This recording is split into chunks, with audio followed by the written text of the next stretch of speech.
سردی کے دن تھے، انسان تو انسان جانوروں کو بھی دھوپ اچھی لگ رہی تھی۔ بندر میاں قلع بازیاں کھا کے دھوپ کے مزے لے رہے تھے۔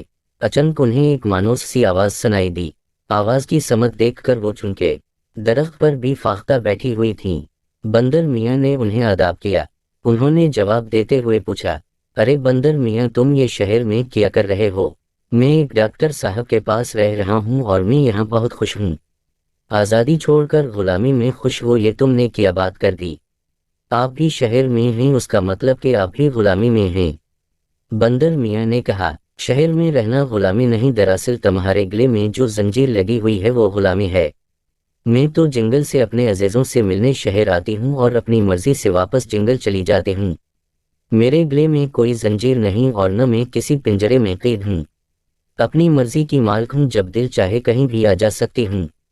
یہ کہہ کر فاختہ بی نے بندر میاں سے پوچھا، تم کس طرح ڈاکٹر صاحب کے پاس آ کر پھنس گئے؟ مجھے ایک شکاری نے جنگل سے پکڑ کر ڈاکٹر صاحب کے ہاتھوں فروخت کر دیا۔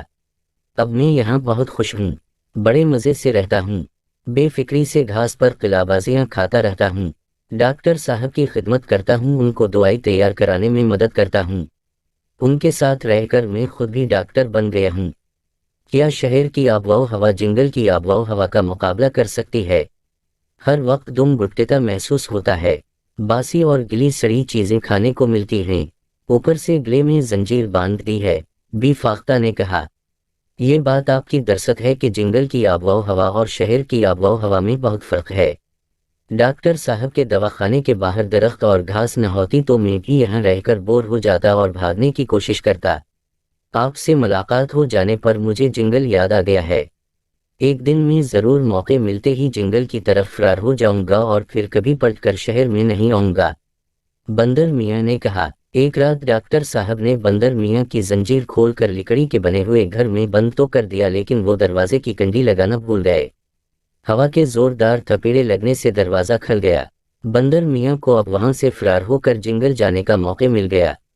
جنگل میں آ کر بندر میاں کو بہت سکون ملا۔ ان کی واپسی پر سب جانور خوش تھے اور انہیں مبارکبادیں دے رہے تھے۔ وہ بھی اپنوں سے مل کر بہت خوش تھے۔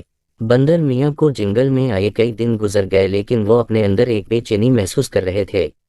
وہ جنگل کے جانوروں میں خود کو نمایاں رکھنا چاہتے تھے تاکہ جانوروں کو احساس ہو جائے کہ انہوں نے جنگل سے باہر رہ کر بہت کچھ سیکھا ہے۔ ایک دن بیٹھے بیٹھے بندر میاں کو خیال آیا کیوں نہ وہ جنگل میں ڈاکٹری کا کام شروع کر دے۔ اس کام سے وہ جانوروں میں نمایاں ہو جائے گا اور ہر کوئی اس کی عزت کرے گا۔ بندر میاں نے یہ خیال آتے ہی اس منصوبے پر عمل شروع کر دیا۔ جنگل سے جڑی بوٹیاں جمع کر کے مختلف امراض کی دوائیں بنا ڈالیں اور اپنا دواخانہ کھول لیا۔ بھالو میاں ان کے پہلے مریض تھے، انہیں دانتوں کی تکلیف تھی۔ میں تمہیں دانتوں کی دوا دے رہا ہوں۔ یہ ایسی دوائی ہے کہ دانتوں کو پتھر سے توڑنا چاہو گے تو پتھر ٹوٹ جائے گا، لیکن دانت نہیں ٹوٹے سے۔ کیا واقعی ایسا ہو جائے گا؟ بھالو نے حیرت سے پوچھا۔ ہاں ہاں، ایسا ہو جائے گا، بندر میاں نے انہیں یقین دلایا۔ ایسا ہو جانے پر میں تمہارا منہ شہد سے بھر دوں گا۔ بھالو میاں نے خوشی سے اپنے پیلے میلے کچیلے دانتوں کی نمائش کرتے ہوئے کہا۔ بی لومڑی کو چلنے میں ایک پاؤں میں تکلیف ہوتی تھی، وہ بھی علاج کرانے پہنچ گئیں۔ کچھوے کو قبض کی شکایت تھی، چیل کو دور کا کم نظر آتا تھا، ہرن کو بھاگنے سے جلدی سانس پھول جاتا تھا، مینڈک میاں اس قدر بھاری ہو گئے تھے کہ ان سے چلنا دوبھر ہو گیا تھا۔ جس جانور کو بندر میاں کے دواخانے کا علم ہوتا وہ وہاں پہنچ جاتا۔ بندر میاں اپنے دواخانے میں جانوروں کو آتا دیکھ کر بہت خوش تھے۔ ان کا پورا دن جانوروں کو دوائیاں دینے میں گزر جاتا۔ بھالو میاں نے 3 خوراک دوائیں کھا کر اپنے دانتوں پر ہاتھ پھیرا تو ایک دانت باہر آ گیا، دوبارہ ہاتھ پھیرنے پر آدھا دانت ان کے ہاتھ میں آ گیا۔ اپنے دانتوں کو گرتا دیکھ کر بھالو میاں اس خوف سے کہ کہیں سارے دانت باہر نہ آ جائیں سختی سے منہ بند کر لیا۔